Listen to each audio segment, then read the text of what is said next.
Yeah, this thing, it's so hard because I don't know what gear I'm going into here. So we're gonna stop. I know, okay, so this should be second. I don't need first. Need no trailer on it. All right, so this is second. This shifter is just way off. It just does not want to do what I think it should be doing. This linkage is just so loose, and I don't think it was going into third. Felt like I should be in third, but it wasn't.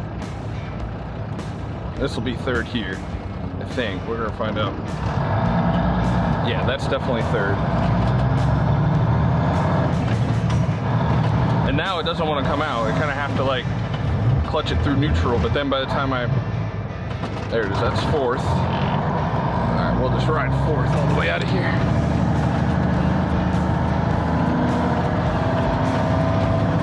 Maybe not. I might want fifth.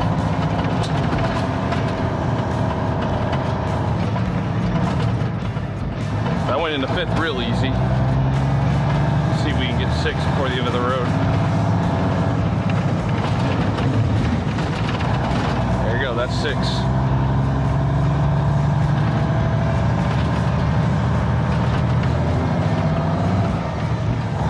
That time I did good. That second to third shift though. There we go.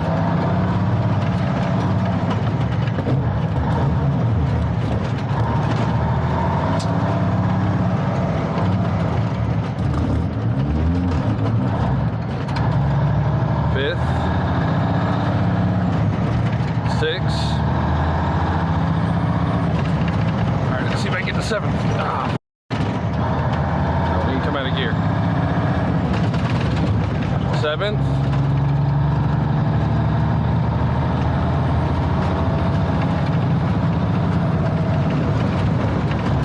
This thing really wants to at least clutch into neutral. You can float it into gear, but getting it out of gear, it's a little bit tricky. You want to just clutch it right into neutral, I guess. Or maybe I'm just not a good driver, I don't know. But at 10 speed, I could definitely float it, but this one I can't. All right. I'll turn on the Jakes, but it only works on one head, so I hate doing a tight turn like this.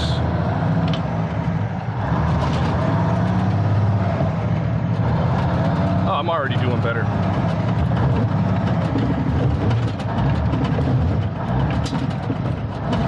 It didn't even want to go into fourth, it just wanted to go straight to fifth.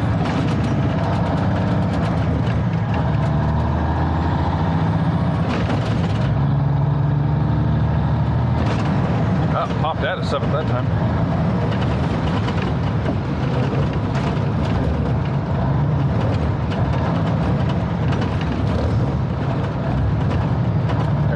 Seventh. I don't know why it popped out. It's all this shift linkage just ain't right, man. There we go, we're in eighth again. I can't wait for that to work a lot smoother, not make me look like an amateur.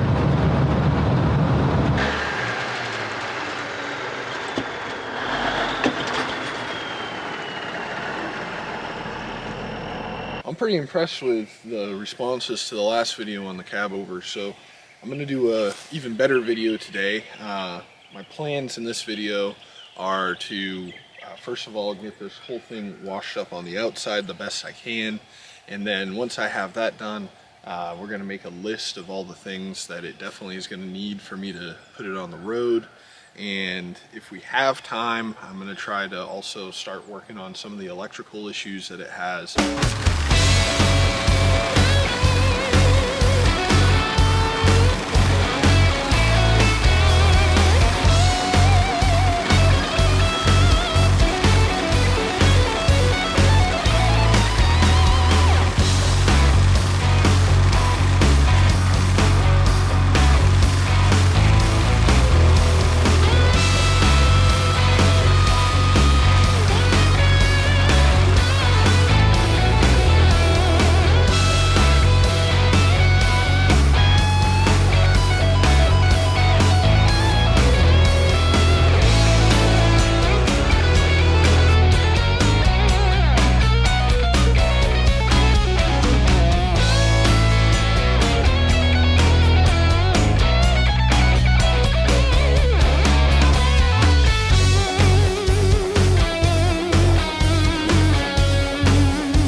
here was just completely covered. And now it's mostly gone. Even here where it looks darker, that's just bare metal. That's not any grease. That's just from me spraying it. And then I took my little mixture of degreaser, which I'm not really sure that that's going to do the job. I think I'm going to need to put purple power on this, but see, there's still some here underneath that I didn't really get. And even the valve covers look a lot better. They're not great because I can't get in there, and I'm a little worried because I don't want to spray it up around the corner and get water in the engine, blow apart wires and stuff like that. So I've been trying to be careful with it, but yeah, it's making a big difference here. So I'm gonna go ahead and spray again just to see how good it does. Another thing is my my pressure washer was acting a little funny. It was like pulsating. It was like getting stronger and then getting weaker and then getting strong again, and it was kind of a pain. I don't know why that's happening. You know, it's basically a brand new pressure washer. It's only been used a couple times.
Hey, buddy. Hey, Pete. This is Peterbilt. We just call him Pete. Probably looking for somewhere to take a dump. So where this hose clamp is, there's a ball and socket. I put this hose clamp on there when I was driving it home because I was having such a hard time getting it to go into gear. But as you can see, this is a remote box, right? So this is the top of the transmission, and normally where this box is, that's where your shifter would come up into the cab. But obviously the cab is way far ahead of this. So instead it has this box that has a shaft that comes out the side that goes into this long shaft that goes all the way on up to the bottom of the shifter, and this is where it telescopes out of it. So effectively you have this thing here. It's a little lever that comes out of this remote box and then hooks to basically like kind of like a tie rod end looking thing. It's a ball and socket joint that's attached to the shaft, and that's what manipulates that. But that ball and socket is worn out, and it's causing my shifter to feel like crap. So if anybody knows the part number, where I could get this, or if somebody happens to have one that's in good shape, I'd really love to be able to get a hold of that to fix up the shifter. If not, I'm going to have to find a machine shop that can somehow rebuild this. I'm not sure that that's even really possible, but yeah. Now that we have spent the entire day washing this truck and going and looking at it at all different angles, uncovering everything from all the grime that was on the truck and getting a better idea of what it's going to need, I want to take this time to make a list. So this is going to be things to get it to like a stage 0. So this is stage 0, just means I'm going to get the truck to a place where I feel safe and confident that I can run it every single day, go and throw a trailer on it, load it down to 80,000 pounds, and ride 1,000, 2,000, 3,000 miles somewhat comfortably and without getting blown up by the DOT every time I go through a weigh station. So let's start with the obvious. The wiring and the lights. This is the most glaring issue that this truck has at this point, and I really don't think it's going to be too bad, but I do want to take the time to start just by replacing the obvious wires and getting those run and kind of figuring that out, and then go from there. The next super important thing that I need to get taken care of on this truck is the wheel seal and brakes on this wheel. It leaks pretty bad and it's making a complete mess. So I was gonna try and wash underneath and do the drives and do this 5th wheel and all that, but I decided I'd wait on that until after I do the wheel seal, because I hate to move it around and then make a mess over what I just cleaned. But this thing, this whole axle housing has just a layer of congealed gear oil all over it because of the wheel seal. So I'm going to go ahead and get that done pretty quick after doing the lights. And then this air dryer, definitely major issue. I don't want to be messing stuff up by not having an air dryer. And then that ball and socket joint in the shift rod, gonna get that taken care of. I want to put new quarter fenders on it that aren't so janky looking. These ones are pretty dented, and I think I can get a set of quarter fenders pretty cheap, so I think it'll go a long way to making this truck look better. And the same thing here on the back. I want to get a new set of mud flap hangers. I mean, I'm missing one here. This one's all jacked up, and then I want to put good mud flaps on it. I'm not even really sure that you have to have them, but I hate to give anybody a reason to bring up an issue. I'd like to get everything off of this back here that is dripping rust onto my tanks. I hate to clean up the tanks and and just continue to have it drip rust every time that it rains. So that will entail just replacing the stacks. The flex pipe and the Y pipe, I think that's going to be fine just the way it is. I don't think I have to do all that unless I want to upgrade to a bigger exhaust, which I might do. I believe where it comes into the Y pipe, I got to measure it, but I think that actually might be 7-inch. And then it drops down to 5 where it comes out. I'll measure it to be sure, but if that's 7-inch, then I may replace the Y pipe and just do 7-inch all the way through. If it's all 5 anyways, then I'll go ahead and just keep it with 5, but just put nicer looking pipes on it. I don't want to spend a ton of money. That'd be something I'd love to find used possibly, but that will go a long way. And then if anybody has suggestions on how to get this stuff off of it, I mean, I think once I get this out of the way, I may take this all apart and get the tank down. I really hate to take these apart like that, but it's going to be the only way. And, you know, come at it with like a buffer and polish it up. But I don't know anything about polishing aluminum, so maybe I won't do that myself. I may pay somebody to do that. Get the bumper. This thing, I think it got stuck or at one point broke down. They dragged it through these holes on the bumper, which screwed it up, which I really hate that for it, because I don't think this bumper would be bad if they hadn't done that, but they did. So find a bumper. Another thing I might be able to find used. I don't think I needed a brand new one, at least not at this point. So we'll do that. We need to figure out this cab lock. This is a major safety issue for me. I don't want to be, you know, the other side locks, but this side doesn't. At least, oh, well, I guess it did. Go figure. I'm talking about it and I fixed something already. That's the first time that's ever locked. Well, scratch that one off the list. But if you look down here, we have a broken tank strap. And it's just, this tank is actually being held up with this ratchet strap, which has probably been there for 20 years.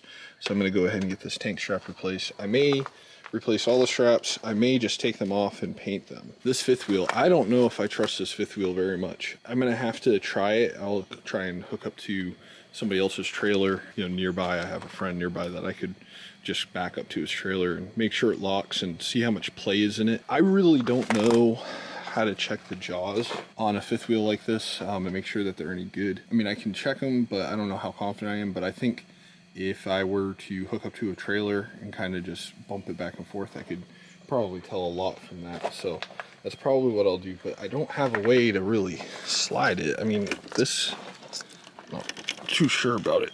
So, hello, Peter. Oh, Peter, it's okay. Is she beeping you, huh? Ashley's beeping a shot caller because she doesn't know where he is. Hi, buddy. You hiding? Are you hiding? I'm pretty tickled that that just fixed itself. Now, as far as work that's going to be required on the inside, just a lot more cleaning still.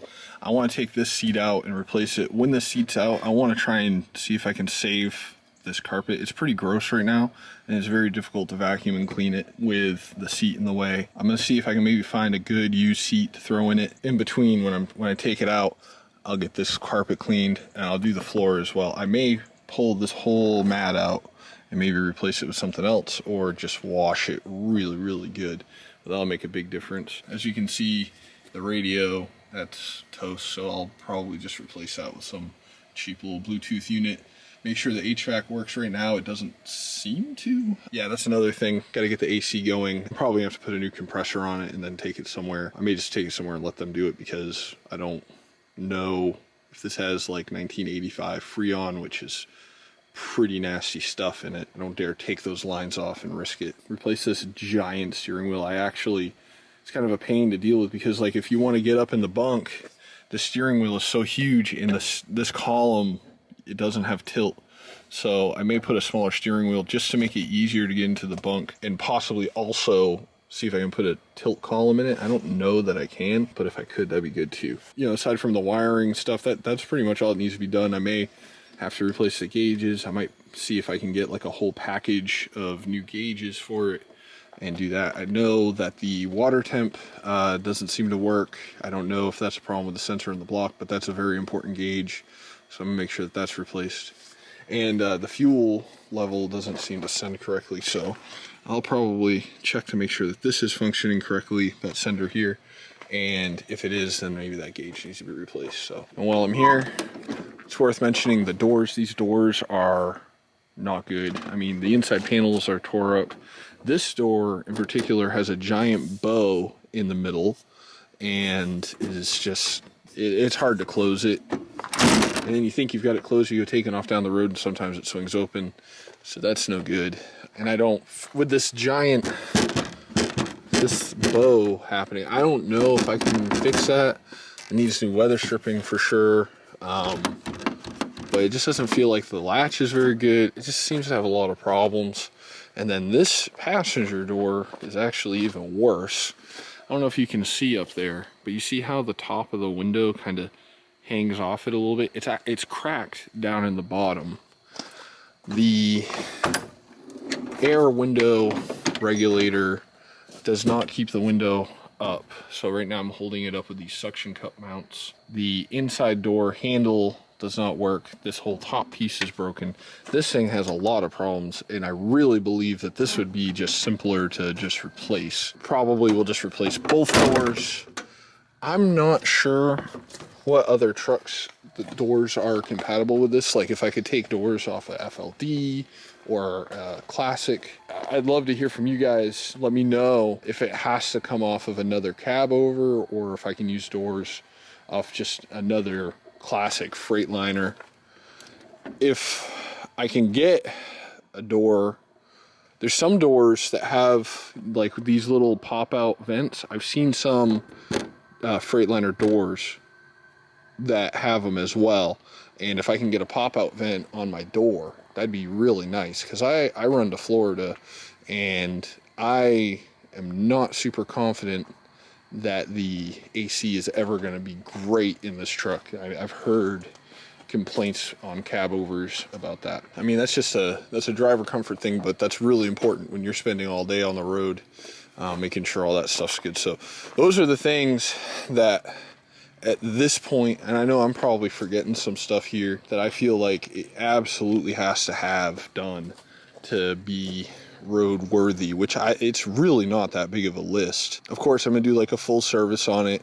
I'm gonna go ahead and actually drain all the coolant out of this thing and replace it, because I know having worked on trucks, and these things don't get their coolant changed too often, and being that this coolant's probably at least 20 years old, if not older, might be old. The coolant in this truck may be older than I am, so I want to go ahead and just drain it out and replace it. I believe the previous guy did an oil change, I'm pretty sure, because it has all new filters on it. It's low on the dipstick though, so I don't know if he didn't put enough oil in it, or if it's burning a little oil. Maybe it has a loose valve seal, but I'll go ahead and change the oil just to be sure.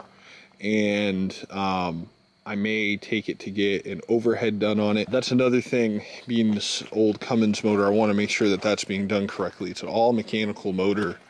You know, the injectors are run off the cam and everything. So yeah, so I want to make sure that I get somebody that really knows how to do the overhead on this. If you're around North Carolina and you really know these motors, I mean, I don't want somebody that just says, oh, I can do anything. I want somebody that knows it, knows what they're doing for sure. And you want to make a couple bucks doing an overhead, and let me know. But yeah, I want to make sure that that's all good. It's all an adjustment. I don't think the overhead is too bad, but a lot of guys do this every year, and it's not expensive. It's like $400 to get the overhead work done on it. I don't think it's too bad, but it all costs money, and it all takes time, you know, and there's going to be more than I've even thought of here. I don't know if you guys saw in the last video of this, but I am selling Cabover merchandise. So I got shirts, I got hats, I got stickers, I got even little front like vanity plate things. Buying that merchandise will just help me make this content for you. Overall, I think we had a pretty successful day working on the Cabover. Depending on how tomorrow looks, I may start working on the wiring tomorrow, which is Sunday. But before I can do that, I got to change the oil in that truck there, and probably do a fuel filter in it as well, and make sure that that truck's up to service, because on Monday I'm going back out on the road. So got a lot of stuff coming up, but I'll probably change the oil on that first, and if I have time, I'll work on the wiring on this, and I'll try to make a video of it. But until next time, thank you guys for watching. If you like this video, hit the thumbs up. If you want to see more videos of this Cabover, subscribe for more, and I'll catch everybody in the next one.